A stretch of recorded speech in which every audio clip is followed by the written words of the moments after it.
Hi, everybody. I am Danielle Woolley, And I'm Elizabeth Gearhart, and we are the Jersey PodCats. and we have a really special guest today. We've actually mentioned her a few times on some previous episodes. We have with us today Heidi Rome. Say hello. Hi, everyone. Oh, you mentioned me before. I'm so flattered. Thank you. Yeah. Yeah. So now you guys have to go back and listen to hear what we said.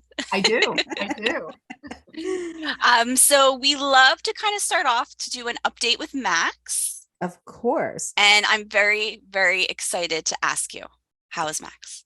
So, Max, my dear darling kitten, is off the gabapentin. He's on the steroid and he's on another medication and he's on a full pill of Zyrtec.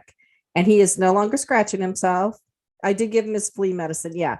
His fur has all grown back pretty much. It's a little thin where he was scratching the worst, but it's there's a layer there. So I'm so excited. The thing is that the steroid made him really fat. Aw.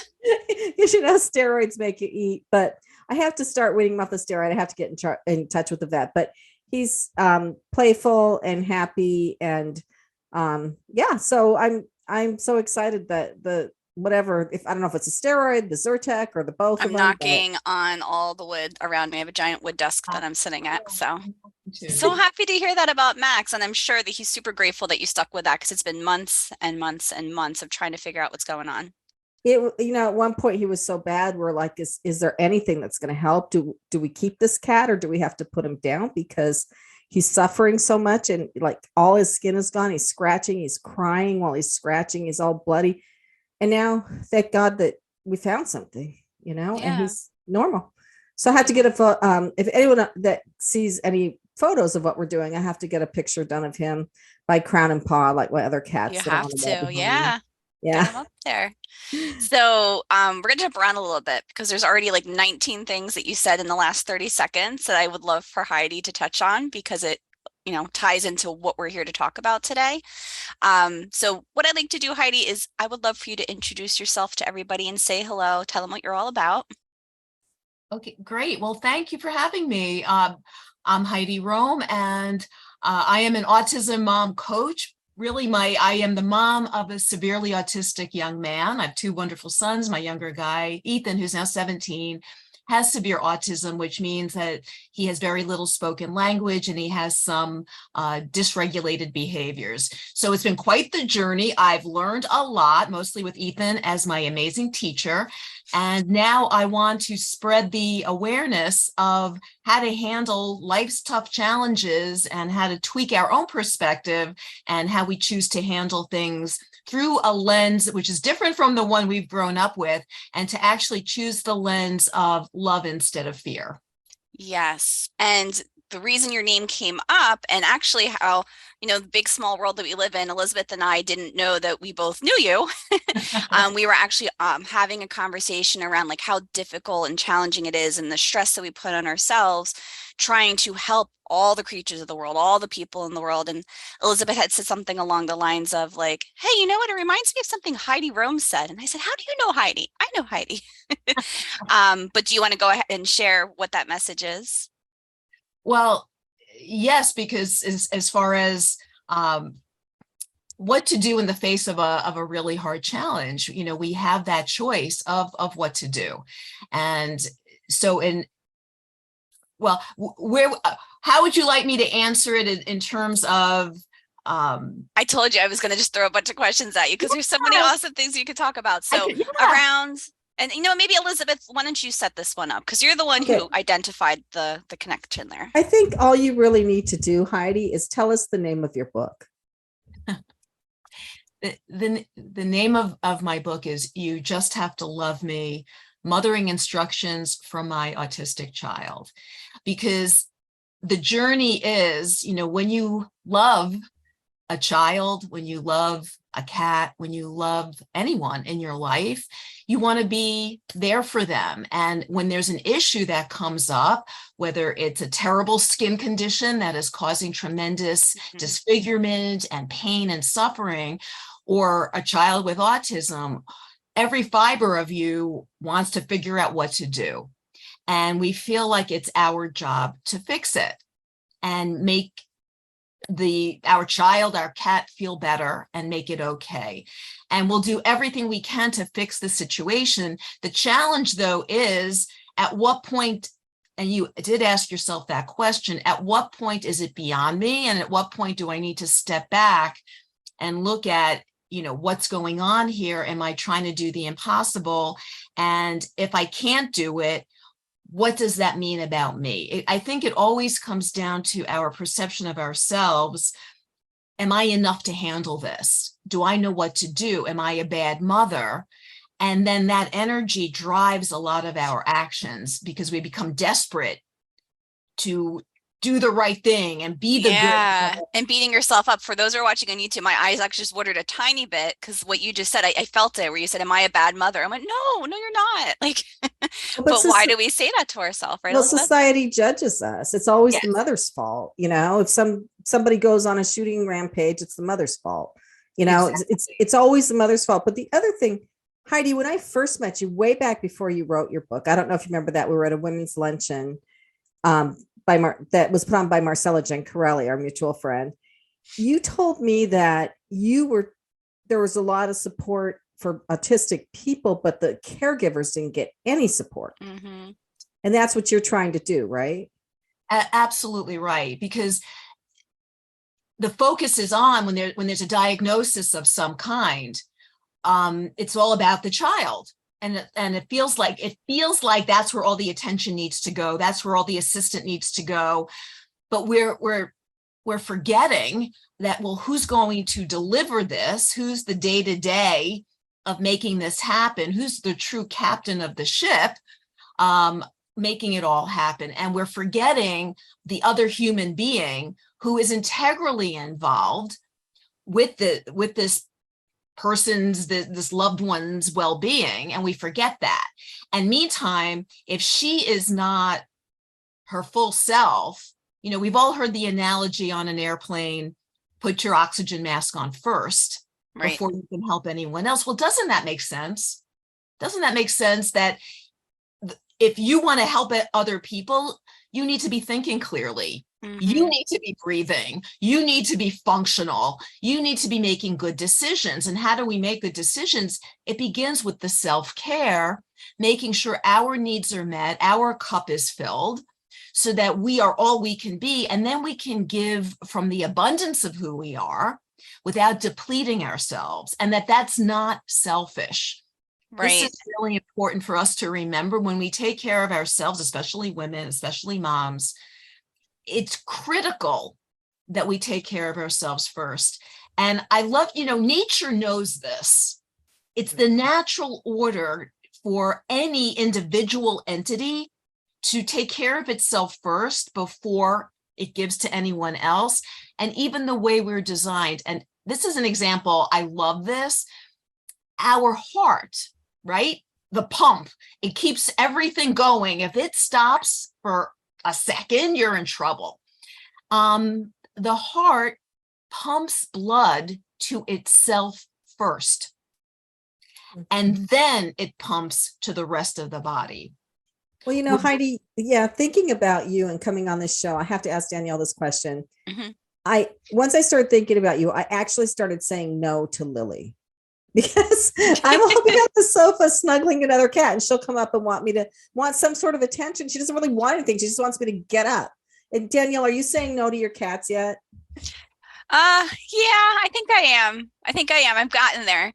And it's funny too, because as soon as you started saying that, I'm thinking about even like in the morning times, and we've talked about this before. It's like, okay, I have an alarm clock, but if God forbid something happens to the alarm clock, I've got the cats, moms, they have their children. Like there's certain things you have to do, and then they give you their cues. So cats don't talk. Well, they meow and they yell and they scream when they really want something. But they have to learn how to use nonverbal cues.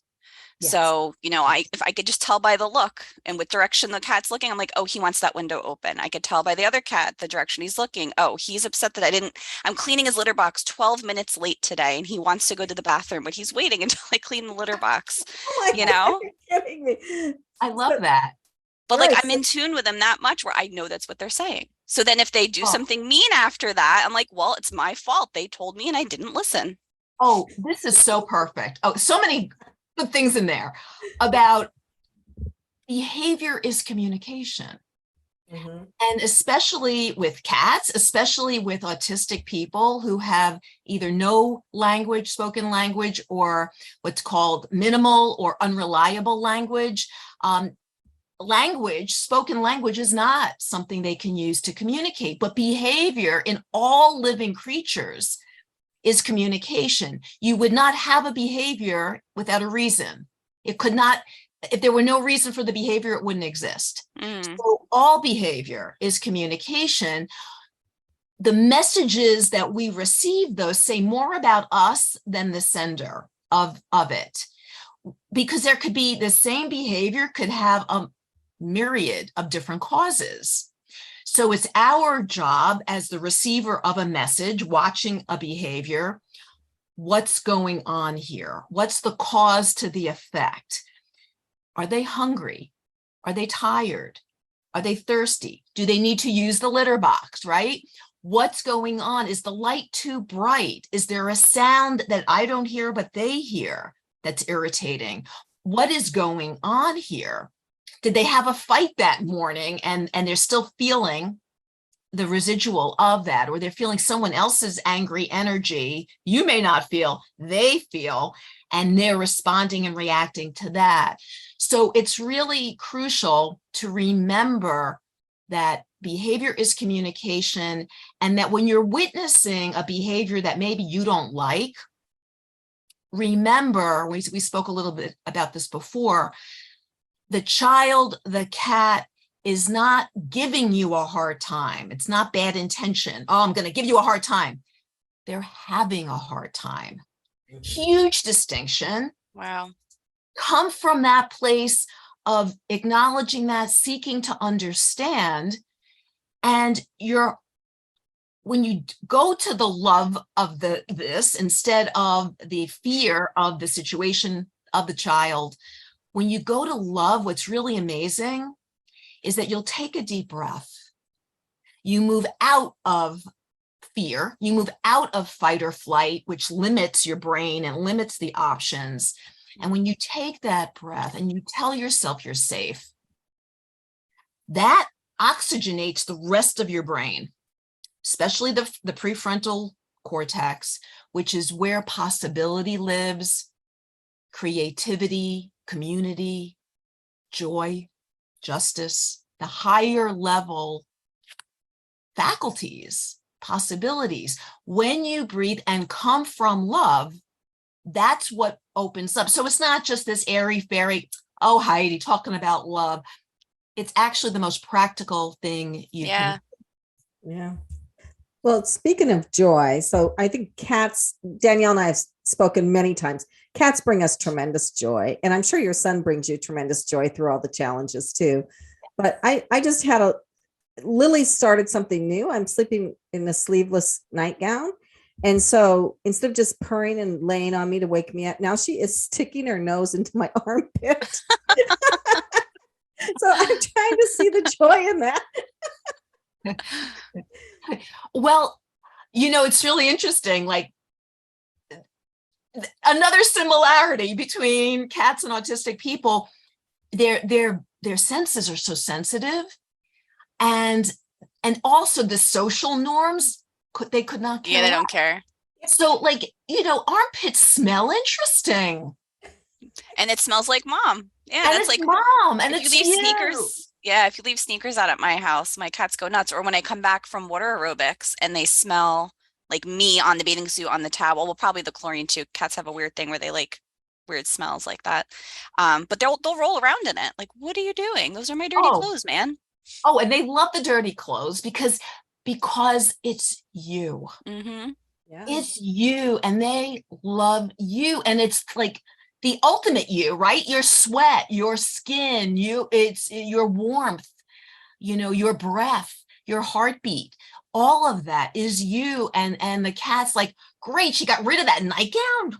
Now I have access to the part I want. And this is really funny. This is crazy. I don't think I've ever shared this publicly, but there's a story about Ethan and a similar thing, Elizabeth. where I had gone to visit him for his birthday, his 14th birthday.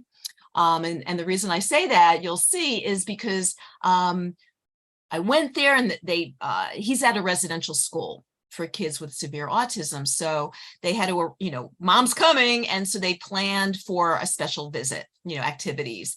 And we gathered leaves. His birthday's in October, so autumn, and gathering leaves, which he doesn't care about. But we gathered dry sticks, which he loves because he loves to break them. So, okay. Right. So we gather that, we go back to this big gym. The case manager say, hey, spend time with Ethan. And we're in this big gym with mats. So Ethan he's across the room. I'm there tracing my leaves. I'm having a blast with crayons. I'm back in kindergarten. Love it. I love that stuff too. I love arts and crafts. Most of the stuff in the cabinets behind me is crayons, markers, coloring books. Doesn't it just like, just pure joy. So I'm there and I'm playing with the crayons. I'm having fun. He's across the room and he's breaking his sticks. And we're both parallel play with autism, probably cats. There's a lot of parallel play. I'm going to do my own thing. I know you're there, but I'm here. You stay in your box, I'll stay in mine. I just want to see where you are. Are you there? Okay, good. You're there. So, okay. So he finishes breaking the sticks. And what does he do? He takes off his shoes and socks and he starts smelling his feet. And I feel myself react.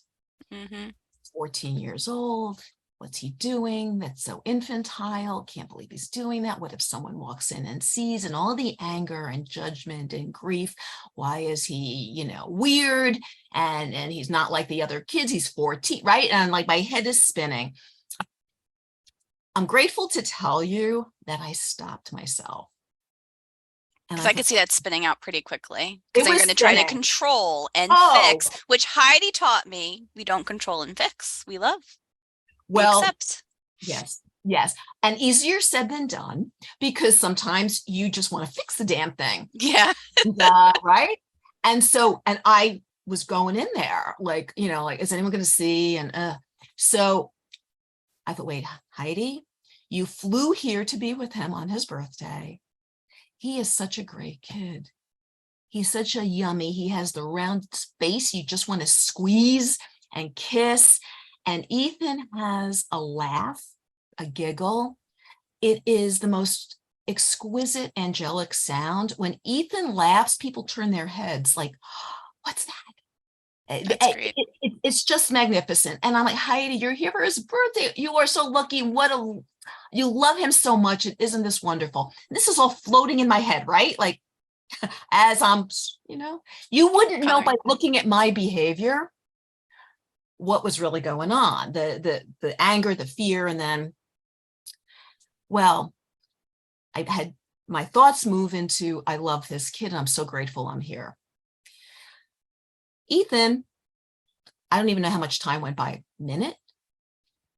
He gets up. I guess he finished smelling his feet. He gets up. He crosses this huge room, the gym. He sits next to me on my mat. And he put his head in my lap.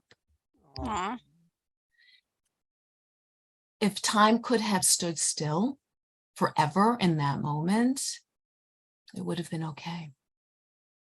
It was just this pure, magnificent now of love. Love it. It would not have happened if you had said, quit smelling your feet.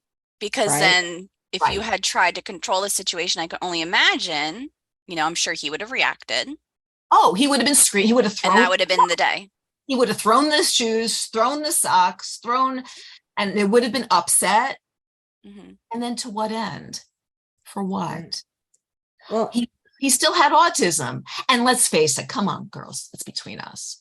Don't feet smell interesting? I smell like cats. Killing me. Yes. But I got to say, though, I think that technique works with husbands too, Heidi. Yes. I'm kind of OCD. I'm like, use a paper towel, don't use a cloth towel to wipe up something and then hang it back on the stove. It's gross. And my husband, God bless him, will clean up and he'll do exactly that. And I just bite my tongue. Yes. Well, have you ever heard the Hawaiian meditation / prayer / less angry. Yes. And actually, I had someone resend it to me recently too. Actually, Oh, it's the oh, hike no, it's Hopopopo. Ho'oponopono. I was close. There was an You were H in it. close. It was an H. Yes.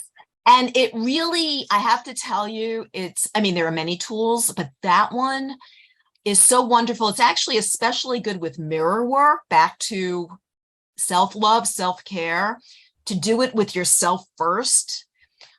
It's only 4 lines, but that you repeat as a mantra. You could do it with music. You could do it throughout the day I do it when I'm driving. And if I'm agitated while I'm driving, I love you. I'm sorry. Please forgive me. Thank you. Over and over and over.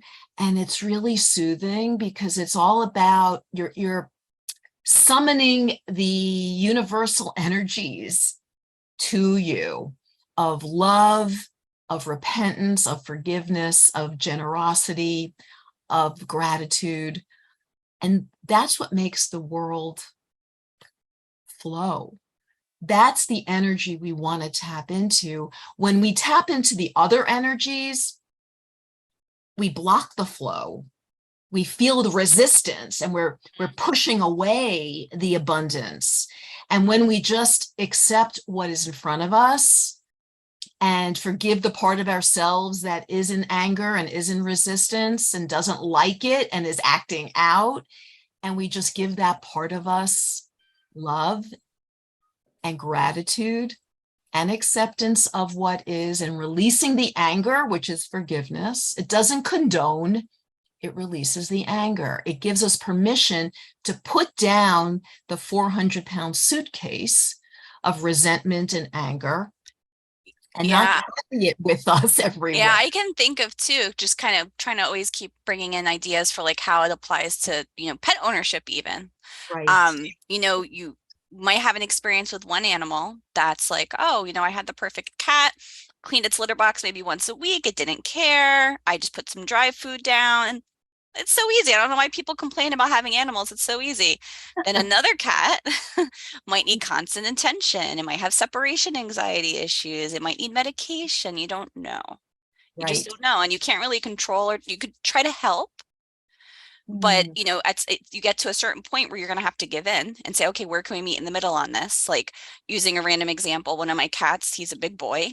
And if he tries to jump on something and he undercalculates, it winds up with a little scratch cage. He's a big boy. That's what nails do. So instead of Right. getting mad at him and trying to get him to stop jumping on it, I just rearranged my furniture. So he's got a little step stool. Now he can actually make it up and sit there and everybody's fine, you know? I love that. I love that. Well, there are so many good things in that because, you just have to love me. What does love mean, right? Practically speaking, we know it's not only acting when you're feeling warm and fuzzy. In fact, it's acting when you don't feel warm Warm and and fuzzy. Like, fuzzy. oh So man, they're destroying something else now. Now, yeah, what is it? exactly. Well, so a couple of things. Love will ask 2 questions. What is needed now in this moment? How can I be of service? You did that. You looked at the situation. You knew that his behavior was communication. And you thought, what is needed in this moment? Well, I have to either make things more accessible for him or arrange the environment that supports him, that he doesn't have to work against. Yeah, So because yelling out all day long as they tried to do it was stressful for the whole house and it didn't work. If right, anything, right. it got them riled up more, like, oh, she's yelling, it's time to play. Right. Oh, Danielle, but you're gonna love this though. Here's another opportunity. I'm sorry, what did you say, Elizabeth? I was going to say it can be tough love because with Max, the minute he sees me go to the mortar and pestle to grind up that Zyrtec to stick in his mouth, he's gone. He's gone. To chase him through the house. Down my throat, right? Yeah. Yeah.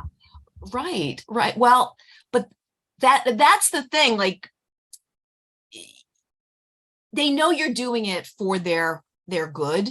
But here's a wonderful, in the seeking to understand, in the spirit of, I don't know if you've heard this idea that, we are each the center of our own universe, right? and that everything No, else. no, I'm the center of everyone's universe. I don't know what you're talking about. Well, I thought I was Danielle. Wait.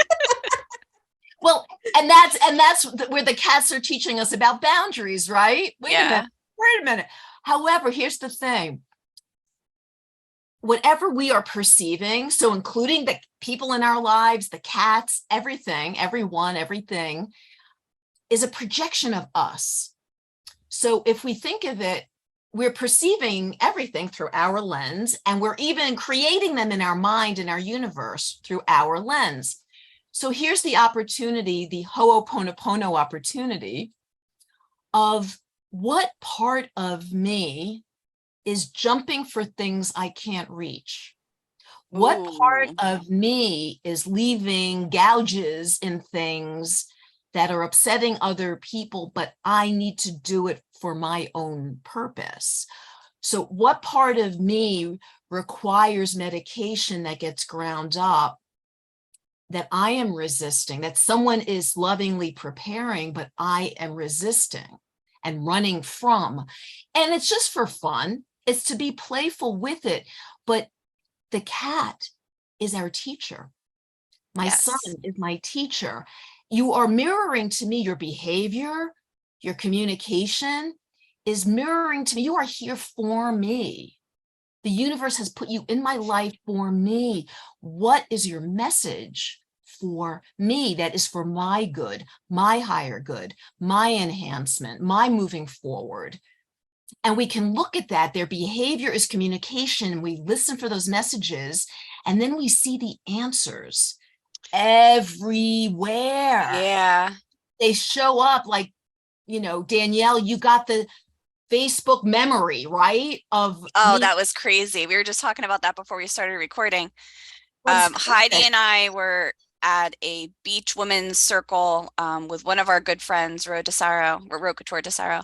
And also I had her daughter, Frankie, who's also my friend in our thoughts. And a picture of all of us had popped up, and Kathleen Hoffman was in, like everybody was in it. And I was like, what? Of all the days? And it wasn't even like on this day 4 years ago. It was just like a random thing that my phone said, hey, I think you need to see this. And it made like a little video with all of our pictures in it. So it was so cool. So I'm like, Heidi needs to be on our show for sure. Yes, it was exactly. So what, and so you